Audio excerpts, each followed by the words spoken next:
The hall was enormous. It was so large that the ceiling disappeared into a soft blue haze and the walls curved inward, like the inside of a great shell. Thousands of seats filled the space in wide rising rings, and in those seats sat beings from 47 different worlds.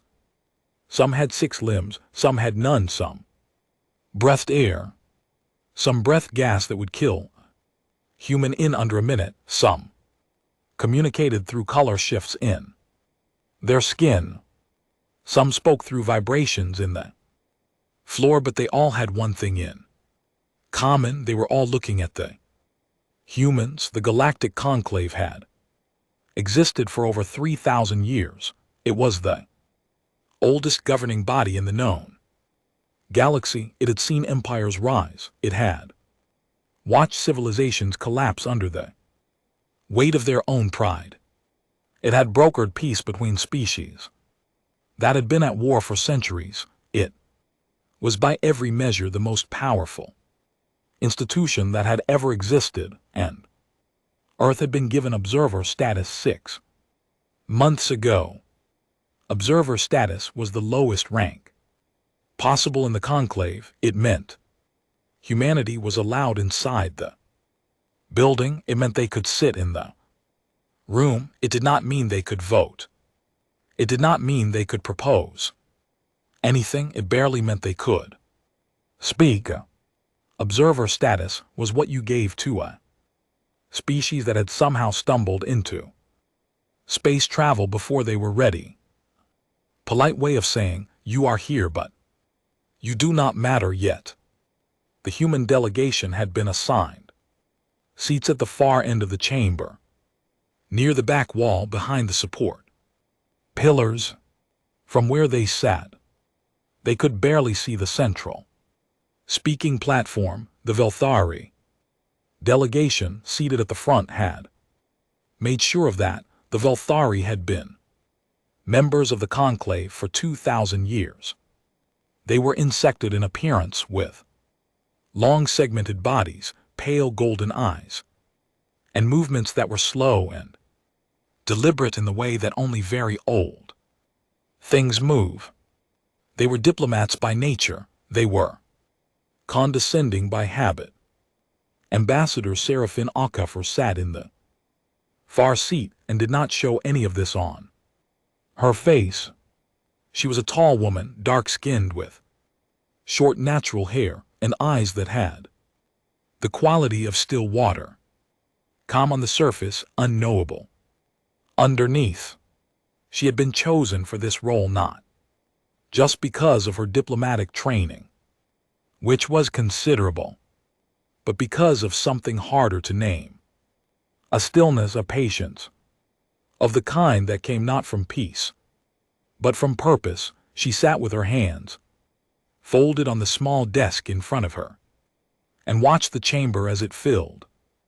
Beside her sat her aide, a young man named Corporal Eli Marsh, who had the unfortunate habit of looking exactly as nervous as he felt. He leaned toward her and whispered, "They put us behind a pillar again." "I noticed," she said. "We can barely see the platform from here."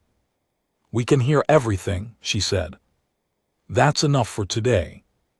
He looked at her sideways. She did not look back. She was watching the Velthari elder settle into his seat at the front of the chamber. A being named Tal, who was by various accounts over 900 years old, and who had personally overseen the admission of 11 new species into the conclave. He wore his age in his posture, is a slight forward bend that had the weight of centuries in it, and he carried a ceremonial staff made of a material no human geologist had ever been able to identify. The session began. The subject of the day was the Outer Rim Crisis.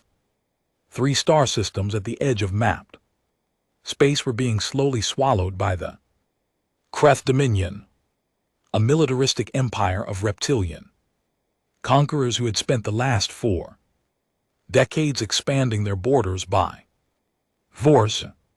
The colonies in those systems were small, made up of species too weak to fight back on their own. They had been sending distress signals to the conclave.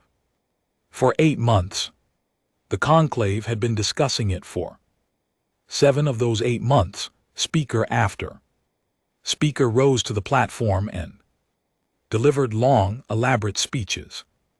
8th, the Sorvan representative, 10 ft tall, being made of layered silicon plates with a voice like grinding stone, offered military assistance but attached 17 conditions to it, most of which involved territorial concessions that would benefit the Sorvan directly.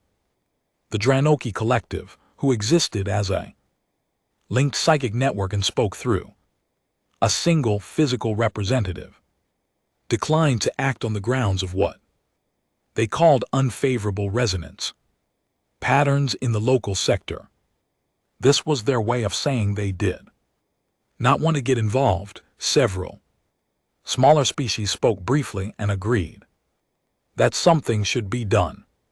None of them specified what that something was or who should do it. It went on for 3 hours. Serafina Kiffer listened to all of it without moving. She took notes on a small tablet.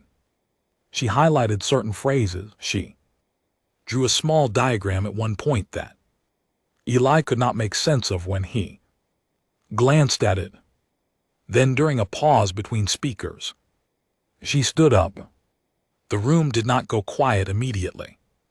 It took a moment, a ripple of noticing that moved outward from the human delegation's corner, and when the room did go quiet, the quality of that silence was not respectful. It was the silence of confusion, of the unexpected, of why is the observer standing.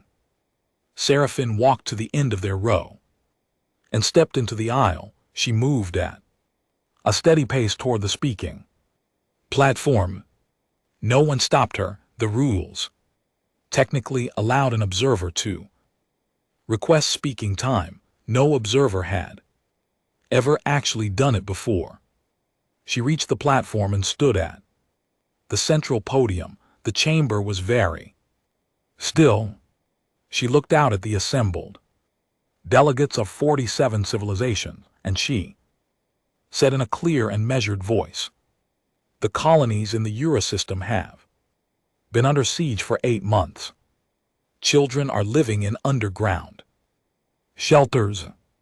Food supplies are running critically low. 3 requests for emergency aid have been submitted to this body, and 3 times this body has tabled the discussion for further deliberation." She paused. "I would like to propose that deliberation end today. I would like to propose that this conclave authorize immediate humanitarian intervention in the outer rim systems, and that a joint protective force be assembled within the next 48 hours. There was a silence, and then there was sound. It began with the Velthari. Teal made a clicking noise that through the translation system I registered as something between amusement and dismissal. Then second Velthari delegate joined in. Then 3 more. Then the sound spread. Not laughter as humans understood it, but its functional equivalent, rippling through species after species in their various forms, color flashing, vibration, a low rhythmic hum from the Sorvan that translated simply as, "How charming." Teal rose slowly from his seat. He did not go to the platform. He did not need to. His voice carried. "Observer," he said, and the word itself was shaped like a reminder. "You are only an observer. The conclave appreciates the passion of your species. You are young, you are eager. This is understandable." He let the sounds from the chamber die down before he continued. But passion is not policy. Urgency is not strategy. While you have been in space for, what is it, 60 years? The Kreth Dominion has been a military force for 400. The Sorvan have been studying the political structure of the Outer Rim for 2 centuries, and you, a species that has not yet completed a single full rotation of this conclave's procedural calendar, stand at that podium and suggest we move in 48 hours. He tilted his great insectoid head. Slowly, sit down, little flame, you burn bright and fast. He paused, and then you are simply ash. The chamber responded. It was not subtle. Seraphine stood at the podium. For exactly 3 more seconds, she looked at Tal with the expression of someone who has just been told something they already knew. Then she nodded once, turned and walked back to her seat behind the pillar. Eli was gripping the edge of his desk, though his knuckles were white. Ambassador, he whispered, his voice tight with something between anger and disbelief. Not here, she said quietly. They just... I know, she said. Write it down. What? Write down what he said. Exact words. She opened her tablet. Again, we'll want to remember them later. He stared at her. She was already making notes, her face entirely calm, her handwriting neat and even. He looked around at the chamber where the sound had not fully died yet, where delegates from a dozen worlds were still exchanging what he could only assume were jokes at humanity's expense. He picked up his stylus and wrote down the words, sit down, little flame, you burn bright and fast, and then you are simply ash. The session ended an hour later. With no decision made, the Outer Rim colonies were not helped that day. Another working group was formed. Another report would be filed. Another meeting would be scheduled. The broadcast of the session went out on the conclave's public channel, which was received by news networks across 200 star systems. The clip of the human ambassador standing at the podium, followed by Tal's response, followed by the chamber's reaction, was the most watched piece of footage in the conclave's public history. Within 24 hours, by the end of the week, the word Terran had taken on a new meaning in at least 17 languages. It showed up in jokes, in cartoons. Cargo freighters began painting crude images on their hulls. Small 2-legged figures standing at podiums, flames above their heads. Punchline wrote itself in every language.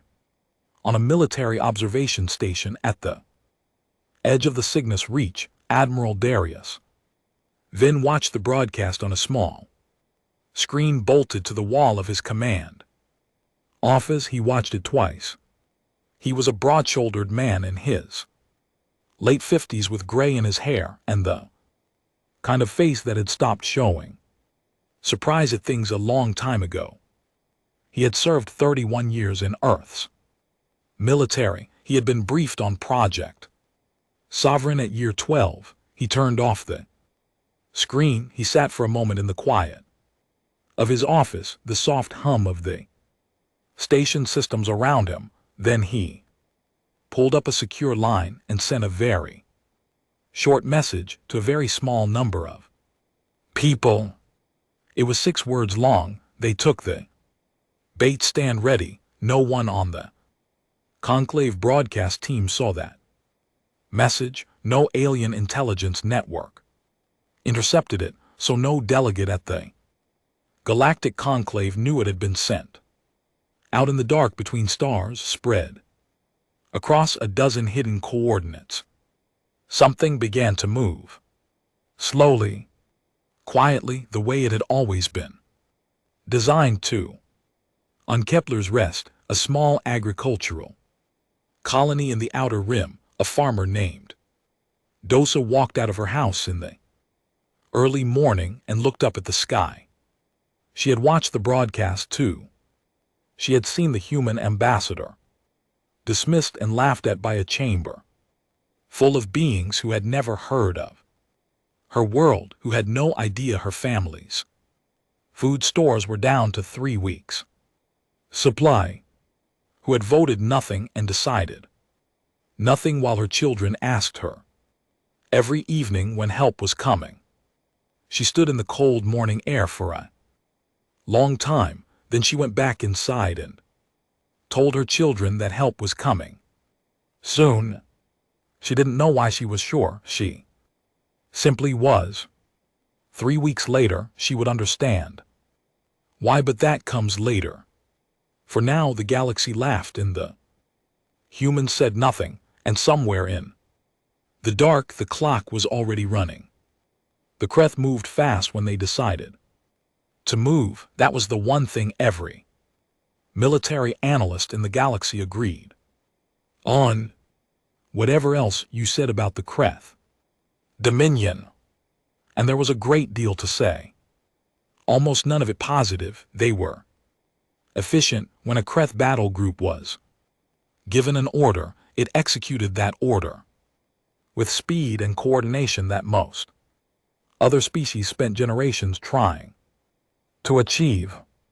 They did not hesitate, they did not debate. Their command structure was clean and brutal, and it had served them well for 4 centuries of expansion. Once the assault on the outer rims, 3 contested systems, was a good example of their work. In 11 days, the Kreth had established military blockades around all 3 systems, disabled the local communication relays, and begun the process of formally annexing the colony's governing structures. The residents were not killed. The Kreth were not, in the traditional sense, monsters. They were conquerors, which is a different thing. The people were allowed to live, work, eat, as long as they acknowledged Kreth authority and paid the required tribute. The Galactic Conclave issued a formal statement of concern. The Kreth did not respond to it. The Conclave formed a new working group. The Kreth finished installing their flag on the administrative buildings of Euro Station.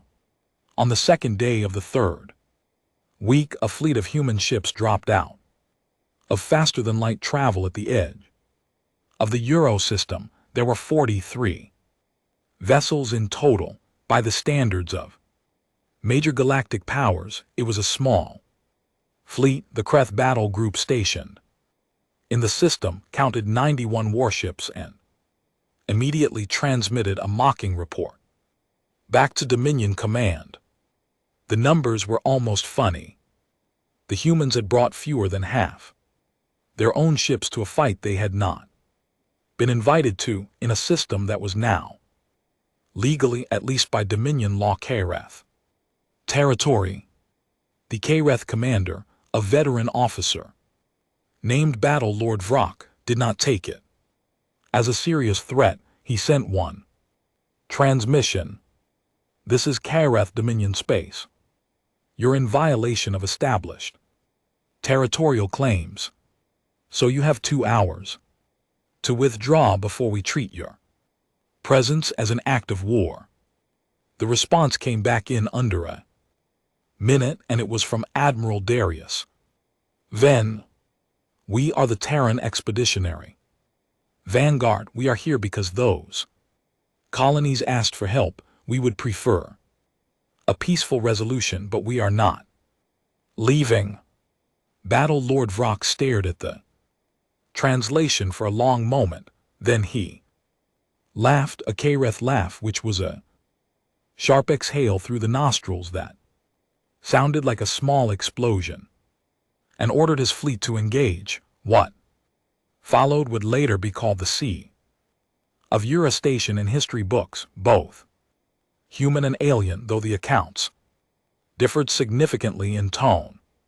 The Kareth account described it as a straightforward engagement in which they successfully defended their territorial claim against an inferior human force, when ultimately driving back the Terran vanguard at a cost that was higher than expected but within acceptable parameters. The human account was shorter. It said, Round 1 as planned.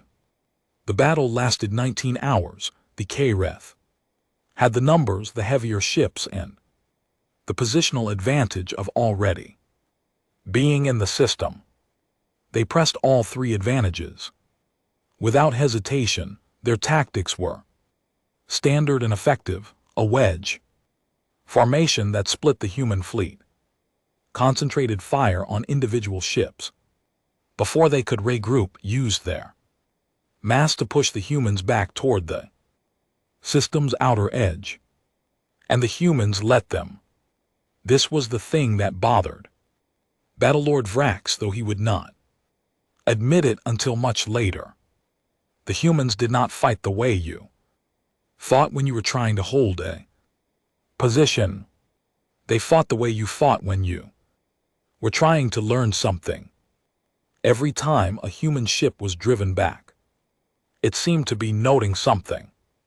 Every time a formation failed, a new one appeared, different, adapted, pulling from wherever the Kreth pressure was weakest. They took damage. Several ships were destroyed, but the rest kept moving, kept adjusting, kept refusing to do the same thing twice, and they never panicked.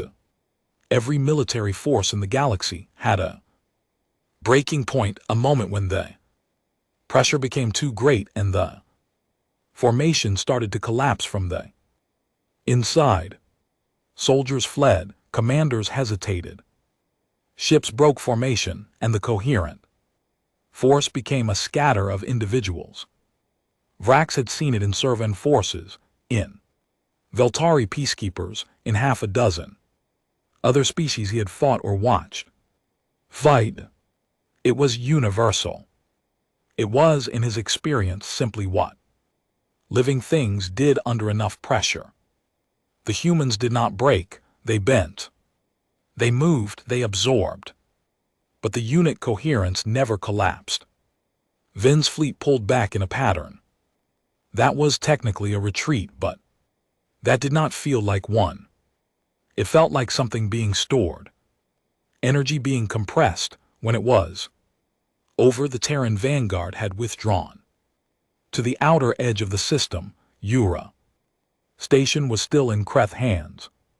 By every traditional measure, the Kreth had won. But Vrax sat in his command chair and looked at his damage reports for a long time. He had lost 40% of his assault fleet's forward attack wing. Not destroyed, mostly disabled systems. Damaged drives knocked out. Humans seemed to have a preference for disabling over destroying enemy, which was strategically unusual and in its own way unsettling. But 40% for a battle against a force half his size in a system he had already controlled, against a species that had been traveling in space for 60 years. He wrote up his report. He sent it to Dominion Command. Dominion Command sent back a form letter congratulating him on the successful defense of the system. Vrax read the letter. He read it twice. Then he filed it and started writing a second private report to his personal superior, a Kreth general named Scareth, who was known for actually reading his correspondence. These creatures did not fight to win the battle, he wrote. They fought to understand us. I do not know yet what they will do with what they have learned, but I am recommending we treat the next engagement with considerably more caution than High Command is currently applying. He sent it. General Scareth read it within the hour and immediately elevated it to priority status. He had been watching the human fleet's behavior across 3 smaller skirmishes in the outer rim over the past 10 days. Probing engagements, some called them. And the pattern he was seeing did not fit any of his training. Human ships took risks that should have been suicidal and survived them through what could only be described as improvised creativity. They operated as a group, but moved like individuals. They communicated on frequencies his signals team had never been able to fully decode. He wrote his own report to Supreme Command. Well, Supreme Command dismissed it as excessive caution from an officer who had not yet seen enough war. Scareth filed the dismissal, went back to his desk, and continued watching. Meanwhile, across the galaxy, the Galactic Conclave was very upset about the humans, not about the Kreth, not about the colonies being annexed, about the humans. The humans had taken unilateral military action without Conclave authorization. They had deployed a fleet into a contested region without any formal mandate. They had not consulted anyone. They had not filed any prior notice. They had simply gone. Tal summoned the human delegation to an emergency closed session. Seraphine Akefer attended with Eli Mars beside her and no one else. Tal wasted no time. You had no authority to deploy forces into the outer rim, he said. Your intervention was illegal under Conclave statutes. You will withdraw your fleet immediately and submit a full accounting of your military capabilities to this body for review. Seraphine looked at him calmly. The colonies asked us for help, she said. We went. That is not how this institution functions. With respect, she said. This institution has been discussing those colonies for 8 months and has not helped them once. We have been there for 3 weeks. Supplies have been delivered. Medical teams are on the ground. The Kreth have been slowed. She folded her hands on the table. We are happy to discuss the legal aspects of our deployment at any time. We are not withdrawing the fleet. There was a very long silence. You are an observer species, Tal said, and his voice had something in it now. Not quite anger, hey, but something that sat beside anger. You have no standing too. The people on those colonies are alive, she said. That is the only standing I need today. The session did not go well after that. Formally, a motion was filed against the human delegation for procedural misconduct. It passed 17 to 14. Several species abstained. The Sorvan representative voted against the motion, which surprised everyone in the room, including Seraphine. She noted it on her tablet. Back in the outer rim, Admiral Venn regrouped his fleet and resupplied from 2 support vessels that had been waiting in the dark at the edge of the system. He reviewed the battle data from Ura Station with his senior officers, a group of men and women who shared a quality difficult to name, a kind of deliberate calm, as though they had all agreed some time ago to stop being surprised by things. They hit harder than the first projections, said Commander Yara Tesh, his tactical lead, pointing to a set of numbers on the display. Their forward cruisers run approximately 15% heavier than our intelligence suggested. Good, said Venn. Good, said a junior officer at the back. Venn looked at him. The junior officer, a young lieutenant named Castile, who had never been in live combat before this deployment, had the expression of someone who had not slept well. Yes, said Ven, we now know exactly. How hard they hit, we know their formation preference there. Communication pattern, their response. Time when a wing takes unexpected damage, he tapped the display. We paid for that information in ships and in lives, and I do not take that lightly, however, but we now know things about the Kareth's combat behavior that no one in this galaxy has ever mapped before. He looked at his team. Round 2 will go differently. Lieutenant Castile opened his mouth, then closed it, then said, do we have enough ships for round 2? Ven looked at him for a long moment. We have enough ships for what's needed, he said. Get some sleep, Lieutenant. He did not explain what he meant. None of his senior officers asked because they already knew.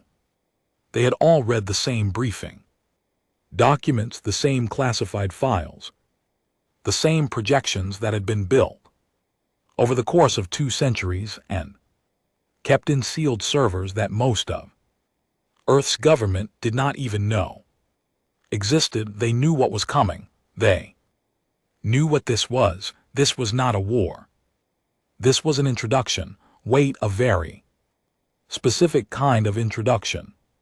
The kind designed to be watched closely by a galaxy that had been laughing for months, the kind designed to let every scanner, drone, and observation and satellite and intelligence network in the Conclave's reach gather data, the kind designed to look like struggle, because the galaxy needed to see humanity struggle first. It needed to believe that what it had seen was the truth of what humans were. Small, stubborn, outmatched fighting. Anyway, it needed to believe that right up until the moment it was too late to revise the belief. Ben looked out of the viewport at the stars and thought about a man named Dr. Yuan Kao, who was very old now and lived in a facility with no public address, and who had once told him in the early years of Ben's career that the hardest part of the whole plan was not the building, not the hiding, not the waiting. The hardest part, Kao had said, was losing on purpose and not flinching. Ben thought about the ships he had lost. At Eurostation, he thought about the names he would have to read tomorrow morning. He did not flinch, but it cost him something. It always did. The transport ship had no name on its hull, no registration number, no flag. It looked from the outside like a cargo vessel, blacky, unremarkable. The kind of ship that moved through space without drawing attention because there was nothing interesting enough about it to look at twice. Its course, if anyone had bothered to track it, it ran through 3 separate transit lanes before it left the mapped routes entirely and moved into a region of space that did not appear on commercial star charts. Seraphine Akefer sat in the small cabin and looked out the single porthole at the stars. She had been recalled from the Conclave 2 days after the closed session with Tal. The recall notice had come through channel that did not officially exist on a frequency she had memorized before she ever set foot in the Conclave chamber. For the first time, she had told Eli Marsh that she was taking a medical leave and that he would represent the delegation in her absence. He had looked at her with the expression he always wore when he suspected he was not being told everything, which was frequently. She had told him to keep notes, and the transport flew for 9 hours after leaving the last mapped route. Then it slowed. Then it entered what looked on the sensors like an empty patch of space between 2 unremarkable star systems, too far from either to be useful, too empty to be interesting. And then the facility appeared. It did. Not uncloak exactly. The effect was more subtle than that. It was as though the space around it simply stopped pretending to be empty. One moment there was nothing. The next, there was a structure that was larger than any space station Seraphine had ever seen, and she had been to the Sorvin's orbital ring, which was considered one of the great engineering achievements of the age. The Vault of Arden was not designed to impress, it was designed to function. And there was a difference. Where the Sorvian ring was elegant and grand, the vault was dense and purposeful. Layer after layer of construction. Modules and docks and antenna arrays and docking bays stacked on each other with the logic of something that had been built and added to over a very long time. The transport docked without ceremony. Seraphine walked through 3 security checkpoints, each one requiring both biologic identification and a code spoken aloud. The codes changed every 48 hours. She had received today's code on the transport in a file that deleted itself after she read it. At the 3rd checkpoint, a door opened into a corridor that was clean and well lit and completely silent, and at the end of that corridor stood a man. Dr. Yuan Shao was 83 years old and looked somehow both older and younger than that. He was small and thin, with white hair cut close to his head, and eyes that had the sharp quality of someone who had spent decades looking at very small details very carefully. He wore no uniform. He had retired from any official role 14 years ago, which was publicly known. What was not publicly known was that he had not retired from this. He would never retire from this. Seraphina, he said and shook her hand. His grip was still firm. Dr. Shao, she said. How long do I have? A few hours then. You need to be back in position. He turned and began walking down the corridor. Walk with me, I want to show you something you haven't seen before. They moved through the vault for several minutes, passing through sections that Seraphina recognized: the communications hub, the strategic analysis wing, and up the data archive that held 200 years of accumulated intelligence. Then they turned a corner and entered a part of the facility she had not visited before. The corridor widened, the lighting changed from white to a deep amber, and through a long observation window on her left she saw what was below. She stopped walking. The space below the window was vast, a construction bay the size of a small city, and in it, row after row of ships. Not the kind of ships Earth showed the galaxy.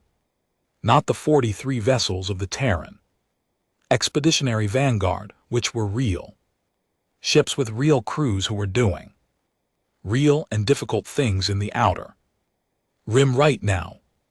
These were something else entirely. They were large, they were dark, built in a matte black material that absorbed light rather than reflecting it. Worn, their lines were clean and severe, without the small decorative elements that most species added to their military vessels.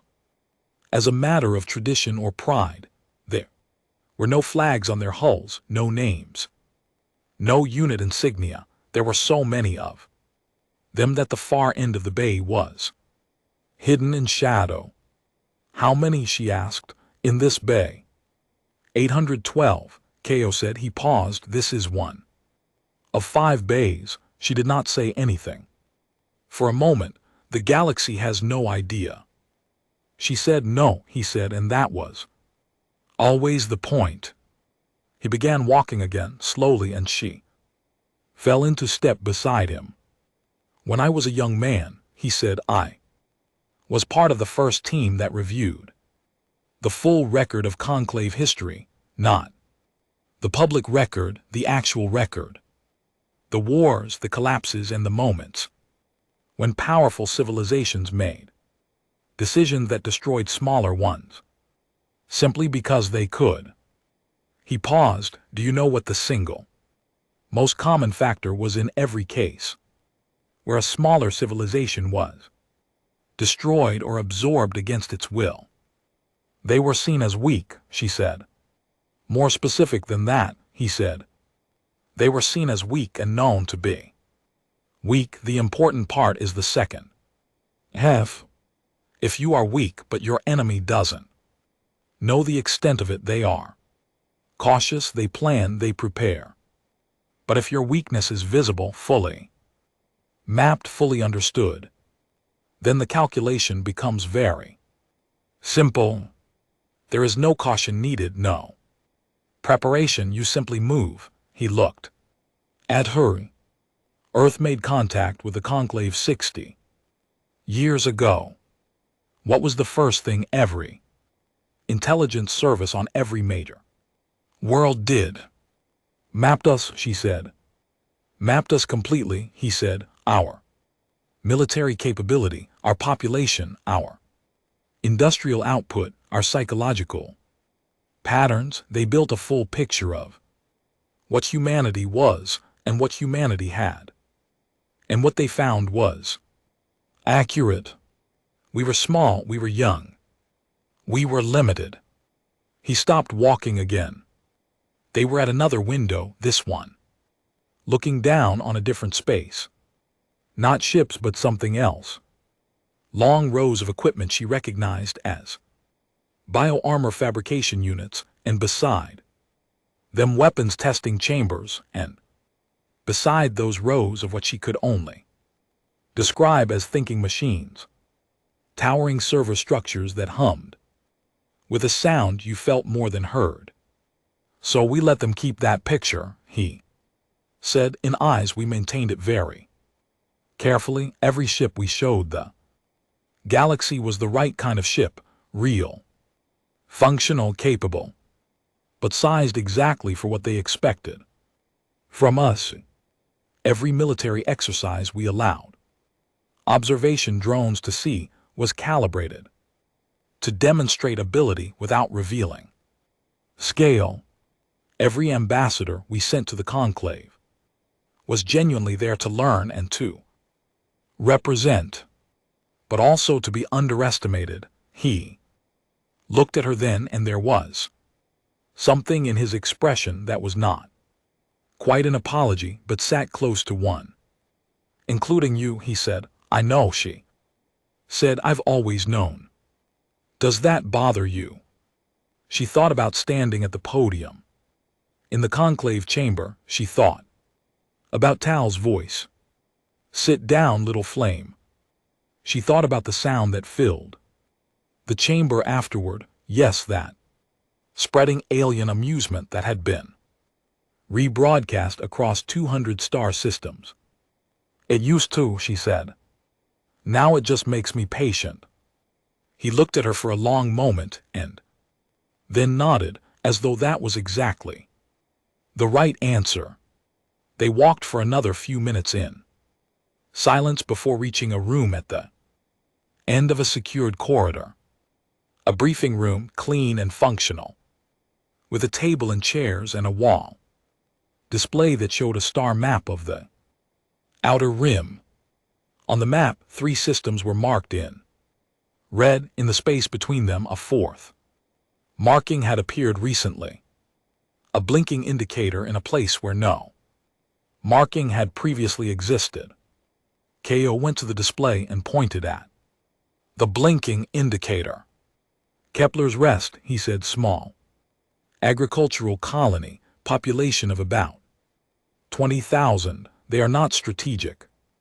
They are not valuable in any military sense. They are not positioned near any significant resource or transit route. He paused. 17 days ago, a Kreth reconnaissance patrol overflew the Colony at low altitude. They did not attack, they did not land, they left. Seraphine looked at the marking. They found the array, she said. We believe so, yes. Kao sat down in one of the chairs. He suddenly looked his age in a way he had not before. The deep communication array beneath Kepler's rest has been there for 40 years. It is the anchor point for the entire long-range coordination network that ties the Warden fleet together. If the Kreth attack that colony, they aren't attacking the colony, she said. They're sending us a message. Yes. She sat down across from him. They know, she said. Or they suspect. They suspect something, he said. Not the scale, not the full picture, but something in the human combat behavior in the outer rim has made their smarter analysts nervous. General Scareth has filed 3 escalating reports with Supreme Command. Supreme Command has dismissed all of them. He folded his hands on the table. But Scareth is not the one we need to worry about. We need to worry about whoever authorized that low overflight of Kepler's rest. That was not random. Someone gave that order knowing what they might find, or wanting to see how we'd react, she said. Exactly. She looked at the star map for a long time. The blinking indicator at Kepler's rest seemed to pulse with a kind of urgency, though that was just her mind layering meaning onto a simple navigation marker. How long before they move on the colony, she asked, based on current Kreth fleet positioning. Our best estimate is 10 to 14 days, she looked at him. And the Warden fleet. He met her eyes. Ready, he said. They have been ready for 6 years, Admiral. Then has the operational command structure in place, the coordination protocols have been tested and retested. Every ship commander knows their assignment. He paused. We have been waiting for the right moment, not just a military moment, the right political moment. The Conclave needs to see this. The whole galaxy needs to see this. If we move too early or too quietly, it becomes just another battle report, just another military engagement. He leaned forward slightly. It needs to be visible. It needs to be undeniable. It needs to happen in a way that answers, and permanently, the question of what humanity is. And Kepler's rest gives us that, she said. If the Kreth attack it and we respond, every observer drone, every intelligence network, every news feed in the Conclave's reach will be watching the outer rim. We have made sure of that. The coverage has been building for weeks. He paused. They will be watching when we move. The room was quiet for a moment. Then Seraphine said, the people on Kepler's rest, the 20,000, will be evacuated in the next 72 hours. He said quietly, agricultural emergency, chemical issue with the water supply, standard evacuation protocols. No one will look twice at it. He met her eyes. We do not sacrifice civilians, not ever, not for any plan. She nodded. He stood and walked to the wall display. He touched it in the map, expanded, pulling back to show a wider view. The outer rim, the core conclave systems, and scattered across the dark. Between them, dozens of small markers she recognized as the Warden fleet's current holding positions, spread out, invisible. Patient. 200 years, he said quietly, looking at the map. 200 years of building and hiding and waiting. 2 generations of engineers and commanders and analysts who spent their careers on something they would never see finished. He was quiet for a moment. My grandfather was part of the first design committee. He died before we had 20 ships. He never saw any of this. He turned from the display. We never needed their respect, Serafina, he said. We needed their underestimation. So our need gave it to us freely. He picked up a data chip from the table and held it out to her. This is your part of what comes next. You'll know when to use it. She took the chip. It was small and plain and cool in her palm. She looked at it for a moment, then she put it in her pocket and stood up. I should get back, she said. Yes, he said. Go sit behind your pillar. Be patient a little longer. She almost smiled. Tell Admiral Vin I said, on time, not early. Ko nodded. He already knows. She left the room and walked back through the long corridors of the vault of Arden, past the humming server rows and the fabrication units and the observation windows that looked out over thousands of ships that the galaxy did not know existed. At the outer dock, she reboarded the nameless transport. It flew back the way it had come, through the dark, and the facility disappeared behind it as quietly as it had appeared. The stars looked the same as they always had, but something in the space between them was different now. The silence was ending. The Kreth attacked Kepler's rest on a Tuesday.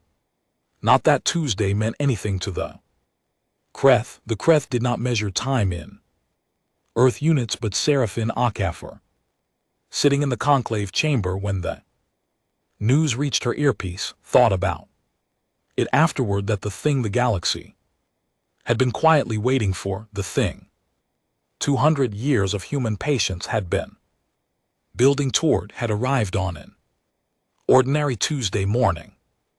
The attack was a ground assault, not an orbital bombardment, not a full fleet engagement.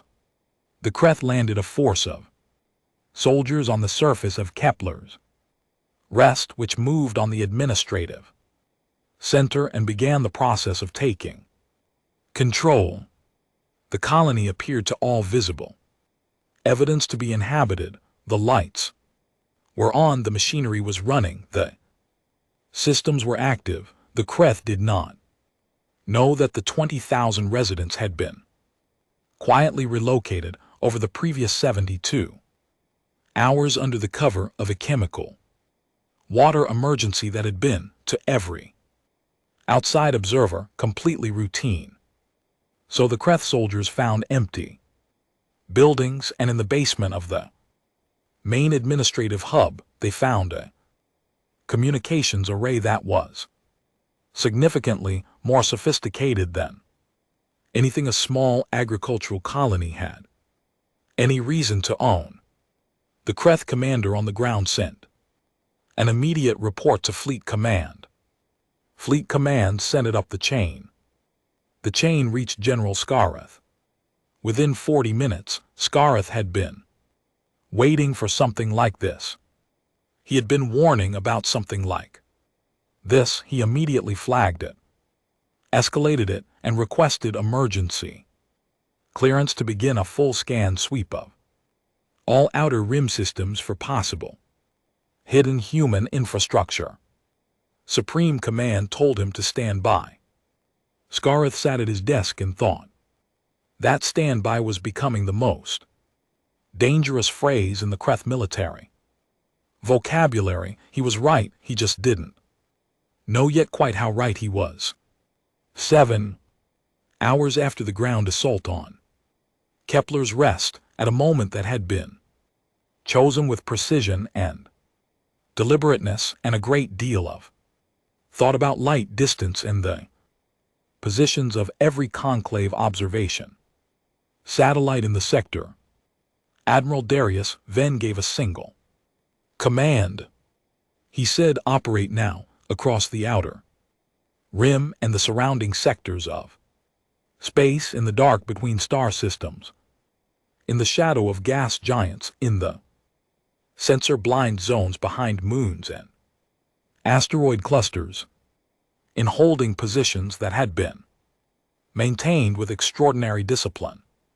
For 6 years, 4,000 ships received that signal simultaneously. They moved. The first sign the Kreth had was not a sensor alarm. It was not a threat alert or a weapons lock. The first sign was a sound that traveled through the hull of every Kreth vessel. In the outer rim, a deep, low vibration that had no obvious source. It was the sound of FTL translation. Waves arriving, many of them from many directions, all at once. Now Battle Lord Vrak was on the bridge of his flagship when his sensor officer turned from his console with an expression that Vrak had never seen on a Kreth officer before. It was not panic exactly, it was the face of someone trying to process data that didn't fit into any category had ever been trained to handle. "Sir," the sensor officer said, "I'm reading." He stopped. He looked at his console again. He ran a diagnostic check that took 4 seconds. He looked up. "I'm reading 4,000 separate FTL translation signatures, all within engagement range." Vrak stared at him. "That's not," he stopped. "Run it again." "I've run it 3 times. Vrak walked to the sensor console himself and looked at the display.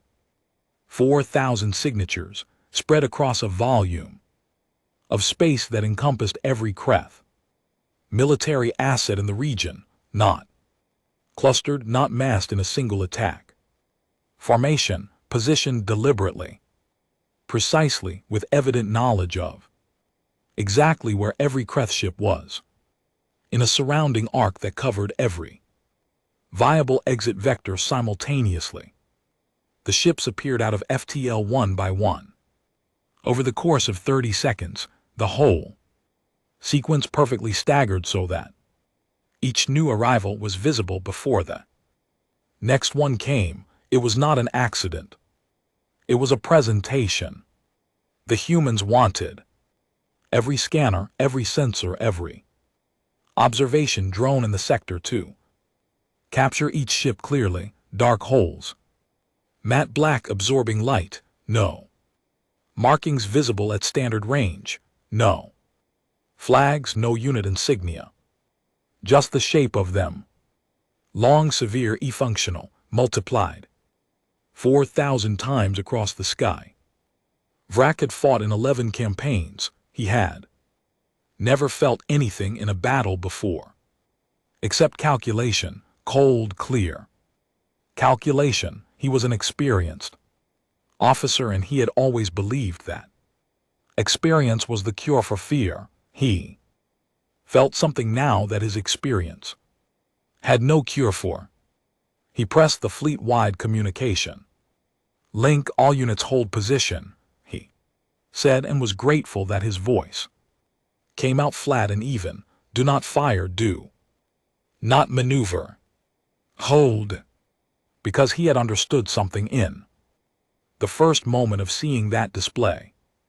Something that cut through all the training and experience and strategic instinct. He had understood that if these ships had wanted to destroy his fleet, they already would have. The positioning was too perfect. There were no gaps, no errors, no vulnerabilities in the arc they had formed. If this had been an attack, it would already be finished. This was not an attack. This was something else. For 4 minutes, no moved, no one fired, no human ship transmitted anything. They simply existed. 4,000 dark ships surrounding the Kreth fleet, waiting with a patience that felt almost geological.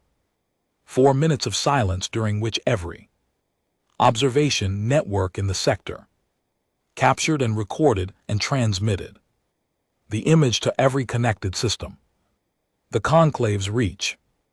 A farmer's colony on a distant world paused its morning harvest to watch the feed on a community screen. A Voltari diplomatic aide stopped in the middle of a corridor and stood staring at her personal display. In a Sorvan military academy, a 9 instructor halted mid-lecture as the alert came through and simply stood at the front of the room with the expression of someone revising a very large number of previous assumptions. In the Galactic Conclave chamber, delegates who had been in the middle of their morning session stopped. Everything, the displays built into every delegate's desk were showing the same feed. Tile of the Voltari sat very still, his golden eyes fixed on the image of 4,000 ships.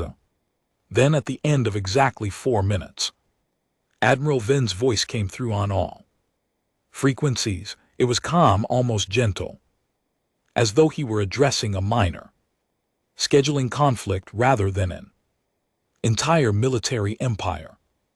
This is Admiral Darius Ven of the Terran Warden Fleet. Oh, the Kreth Dominion will stand down from all occupied territories in the Outer Rim. Within 48 hours, release all colonists currently under administrative detention and withdraw to Dominion origin space. If this is done, we will withdraw our fleet and no further action will be required. If it is not done, we will demonstrate thoroughly and without malice why we have been quiet for so long. You have 48 hours. The transmission ended. The Kreth did not stand down. It was in retrospect probably inevitable. The Kreth Dominion had been a military empire for 400 years. It had not survived 4 centuries by yielding to ultimatums. It had survived by fighting always, even when the odds were poor, because in the Kreth strategic philosophy, the act of not fighting was worse than any defeat. You could recover from a defeat. You could not recover from being known as the civilization that surrendered without a shot. Supreme Command gave the order to engage the battle if it could be called a battle. Lasted 11 hours. The Kreth fought with everything they had. Their ships were powerful, their crews experienced, their tactical commanders among the best they had developed. They formed into their most effective configurations, executed their best, tested strategies, pushed their weapons systems to maximum output, and they found that it didn't matter. Not because the human ships were simply more powerful, though they were, not because the human weapons were superior, though they were, but because of something that went beyond the hardware, something in the way the Warden fleet moved, the way it responded, the way it seemed to know what the Kreth were going to do almost before the Kreth did it. 200 years of studying Kreth combat behavior, a century of AI war simulation, running every possible scenario, every battle report, every tactical record, every piece of intercepted Kreth military communication filed and analyzed and fed into a strategic understanding so complete and so deep that engaging it was like trying to punch water. The Warden fleet did not destroy the Kreth ships. This was the thing that broke the Kreth commanders more than anything else. Time after time, in engagement after engagement, across 6 simultaneous theaters of operation, the human ships moved to disable rather than destroy. Drives were targeted, weapon systems were shut down, communication arrays were cut. Ship after ship was left powerless and adrift. Crews alive, life support intact, hulls undamaged, but completely, utterly unable to fight. It was precise, it was almost careful, and it was more humiliating than destruction would have been. By the time the Kreth Supreme Command transmitted its surrender to 3 of their Outer Rim military force was floating quietly in space, unable to move. General Scarth, who had been correct about everything, who had warned and been dismissed and been right, sat in his command chair on his flagship with his weapons offline and his drives dark, and he thought about his 3 reports to Supreme Command and about the word stand by, and he looked out at the dark ships surrounding him, and he thought, they were always going to do this, they were always going to be this. If we just didn't look properly. The colonies were released within the hour. Simultaneously, in the galactic conclave, Seraphin Okafor stood up from her seat behind the pillar at the far end of the hall. She walked down the aisle. The chamber was very quiet, not the confused quiet of before. A different kind of quiet, the quiet of people who are reassessing something fundamental and finding the process deeply unsettling. She reached the central podium and stood there for a moment, looking out at the assembled delegates of 47 civilizations. Then she did something unexpected. She walked away from the podium. She walked to the central table, the great circular table in the middle of the chamber, around which the senior delegates of the most powerful conclave members sat. She stopped at the edge of the table. She reached into her jacket pocket and took out a small data chip. She placed it on the table. She slid it gently and deliberately to the center. This chip contains a full, unredacted record of Project Sovereign, she said. Her voice was very quiet, but the chamber acoustics carried it perfectly. Every ship, every station, every capability, every facility, the full history of the project from its beginning to today. She paused. We have been building this for 200 years. We have chosen until this moment not to share it.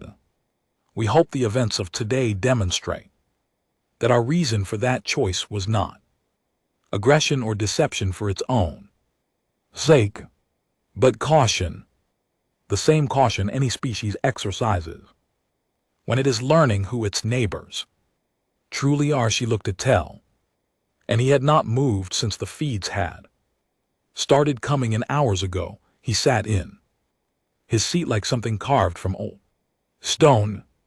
We are no longer an observer species, she said. We would like a proper seat at this table, not because of what we have shown today, but because of what we have chosen not to do with it. She let that sit in the air for a moment. We had the means to make very different choices. We did not. She did not smile. She did not perform triumph. She simply stood there still and patient, the same way she had stood at the podium the first time when the whole chamber had laughed. Nobody laughed now. Tal looked at the chip in the center of the table for a long time. Then he looked at her. He said nothing, but his hands, she noticed, were not entirely still. Or the data chip sat in the center of the conclave table for 3 hours before anyone touched it. It was not that the delegates were afraid of it, not exactly. It was more that touching it felt like an acknowledgement, like confirming physically that what they had seen in the past 11 hours was real, was permanent, was something that could not be walked back or reinterpreted or filed away in a committee report until the significance of it faded. The chip was small and plain and sat in the middle of the table like a question no one was ready to answer yet. Eventually a Sarvana administrator, not the delegate but a staff member, which perhaps made it easier, picked it up and transferred the contents to the conclave's secure archive. The process took 4 minutes. Nobody spoke. During those 4 minutes, nobody looked directly at anyone else.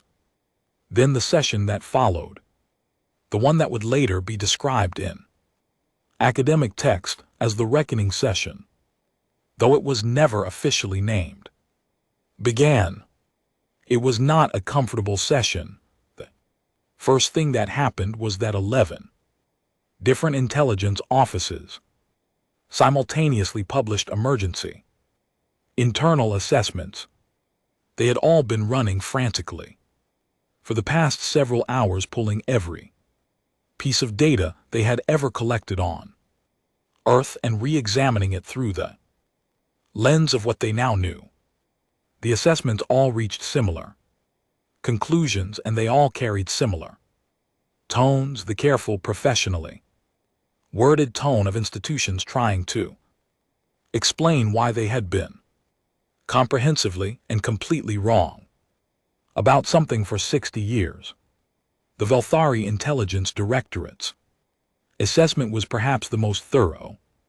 Because the Velthari were meticulous by nature, they went back through every interaction with a human diplomat and reread it, every trade negotiation, every border discussion, every session of the conclave where a human representative had spoken or been spoken to. They looked for patterns they had missed. They found many. The human delegations had always been very good at asking questions, not demanding answers. Asking questions, thoughtful, specific, patient questions that gathered information while giving very little back. The humans had always been willing to accept unfavorable terms in negotiations, which the Velthari had interpreted as weakness. Looking back, it was clear that the terms they had accepted were always terms that cost them very little in practice, while giving them something they wanted that was not immediately obvious. A precedent, an access point, a quietly established relationship. The Velthari analyst who wrote that section of the report sat back from her desk when she finished it and stayed very still for a while. They were learning us, she wrote, while letting us believe we were teaching them. At the conclave session, the Sorbonne representative, the one who had voted against the procedural misconduct motion weeks ago, requested the floor early. His name was Elder Warrasa, and he was one of the oldest active Sorbonne diplomats, which meant he was also one of the most respected. He stood at the podium and said something that surprised nearly everyone. He said, "I owe the Terran delegation an apology." The chamber was very still. "Not for anything that was done formally," he said. "We never formally wronged them. But I sat in this chamber for 8 months and said nothing useful while people in the outer rim went without help. The humans went, they sent their ships and their people to a fight that was not their obligation, for colonies that were not theirs, for species that had never done them any favor." He paused, and then we were angry at them for it because it made us look at what we had chosen not to do. He stepped back from the podium. "I will not make that argument again. I am done confusing process with purpose." The room was quiet for a moment. Then the Dranosh representative, the physical body through which the collective spoke, made a soft sound that translated as reluctant agreement. It was not an apology. The Dranosh did not apologize as a rule, but it was something. Seraphine sat in her seat, the one behind the pillar and watched all of it, and wrote notes on her tablet and kept her face completely neutral, because the session was not over yet, because the most important moment was still coming, and she knew it, and she needed to be patient for a little longer. That moment came when Tal asked to speak. He moved slowly, as he always did, with the weight of centuries in every step. He went to the podium. He did not look at his notes. He never used notes.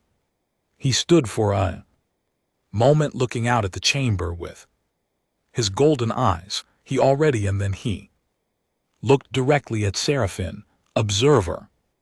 Ambassador HFY, he said, would you come to the platform?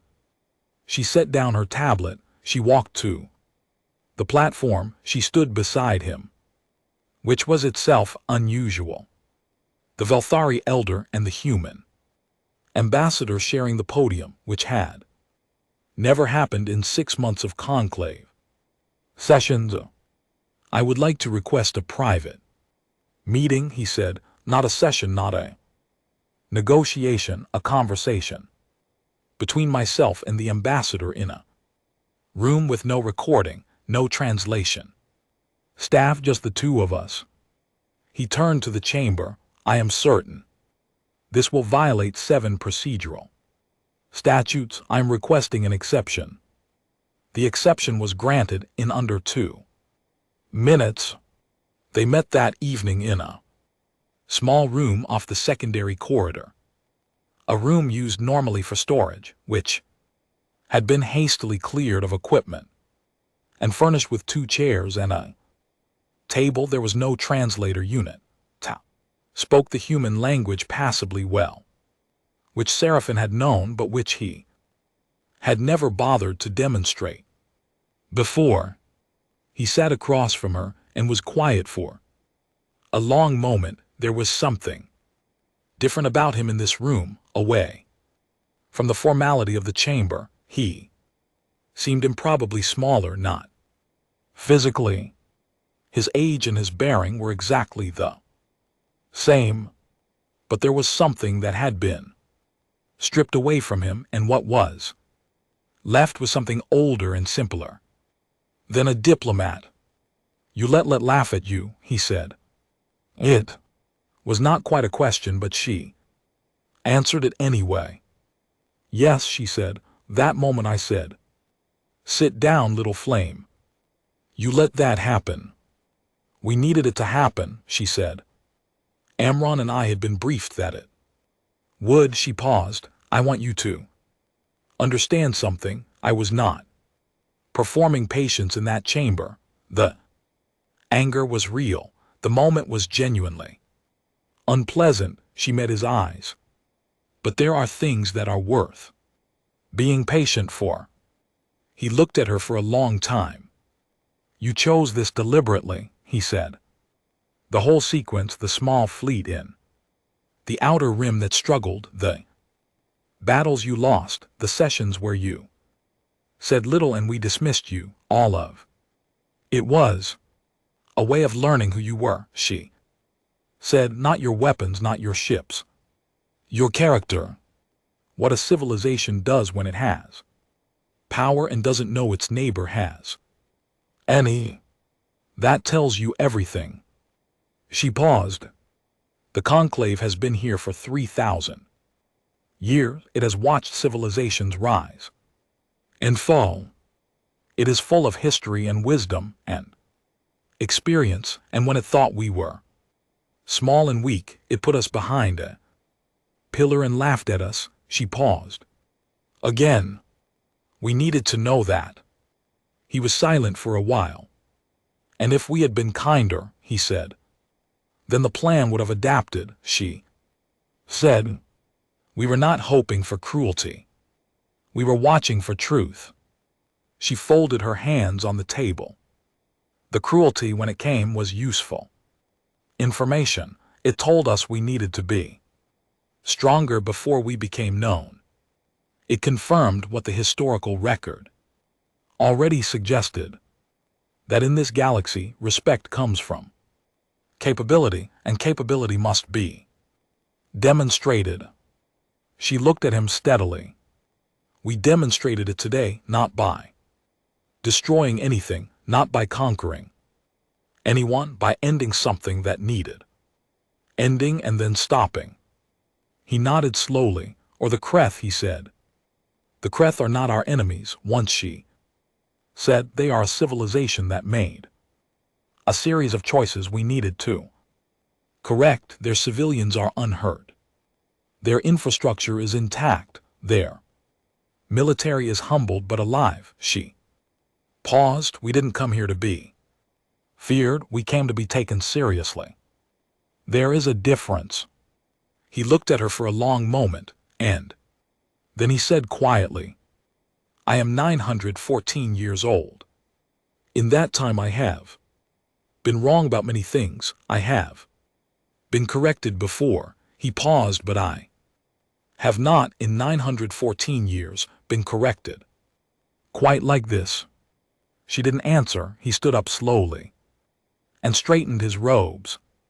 I will be proposing at tomorrow's session that the Terran delegation be elevated to full membership, he said, with voting rights and a seat at the primary table. He paused, not because of the fleet, because of what was done with it. He looked at her. What you said to the chamber this afternoon, we had the means to make very different choices. We did not. That is the measure of a civilization that belongs at this table.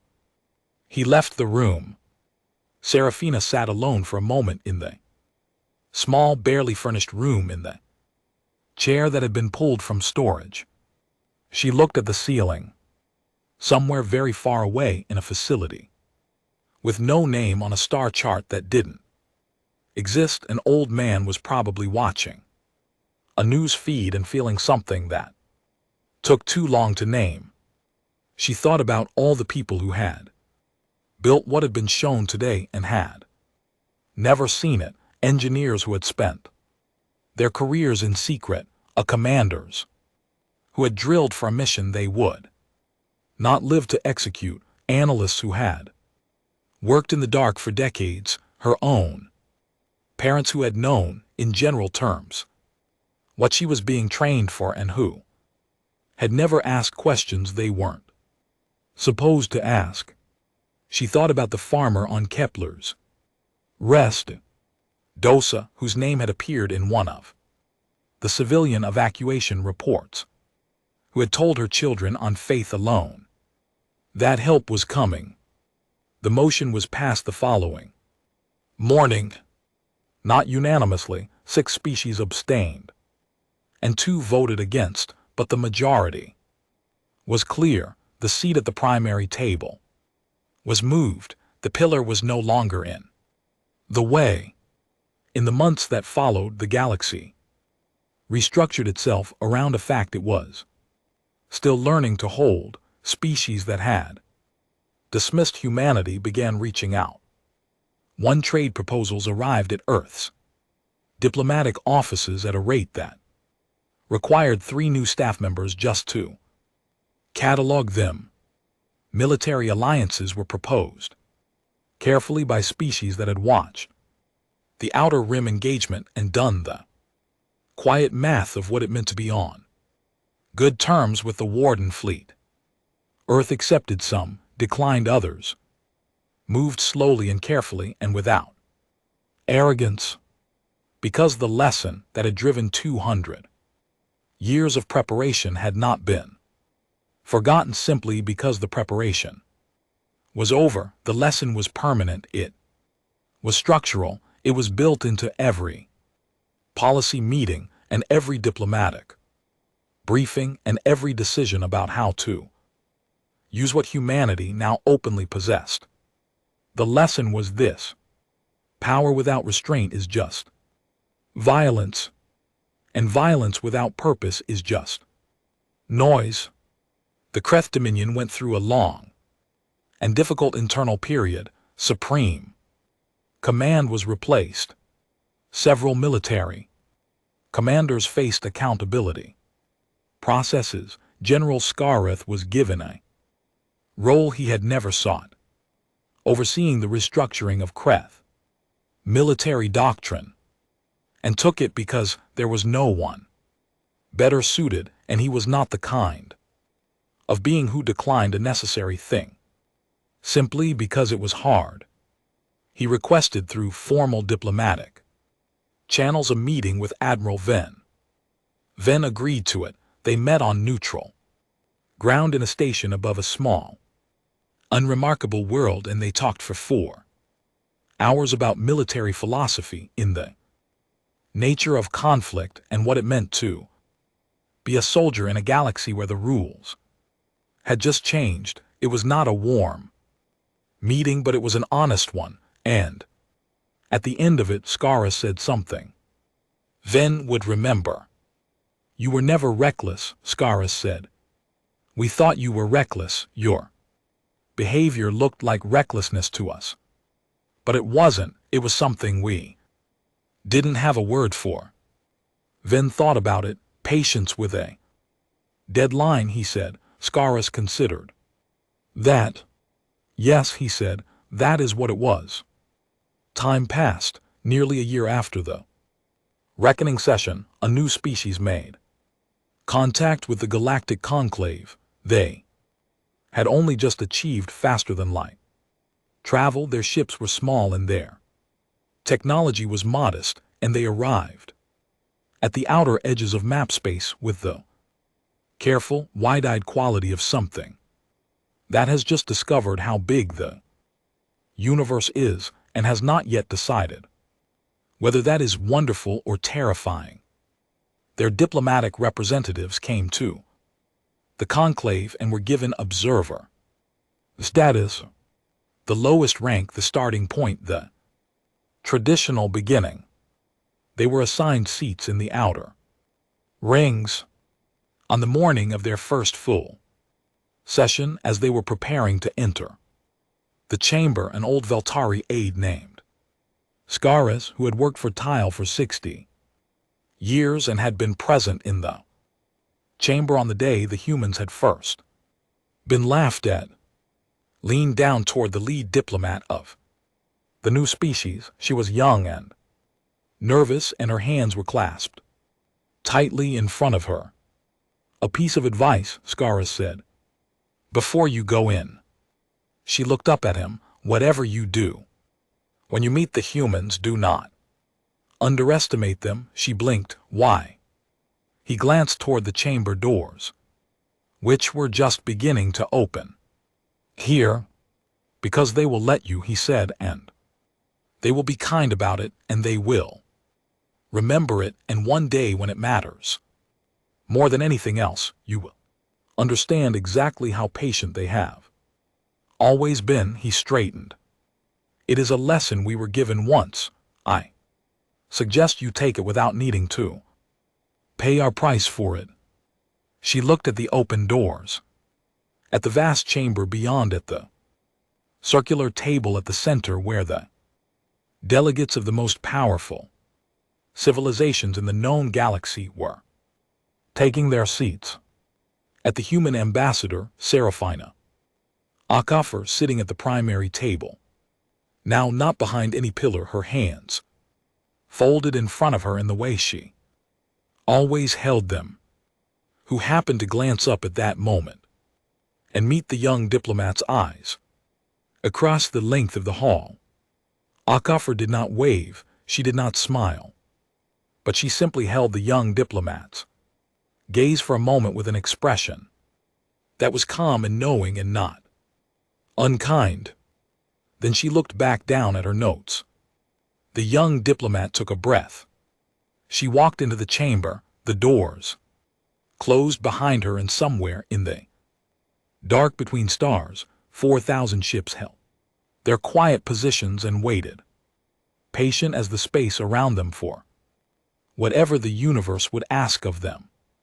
Next, the galaxy did not laugh, not anymore, not ever again.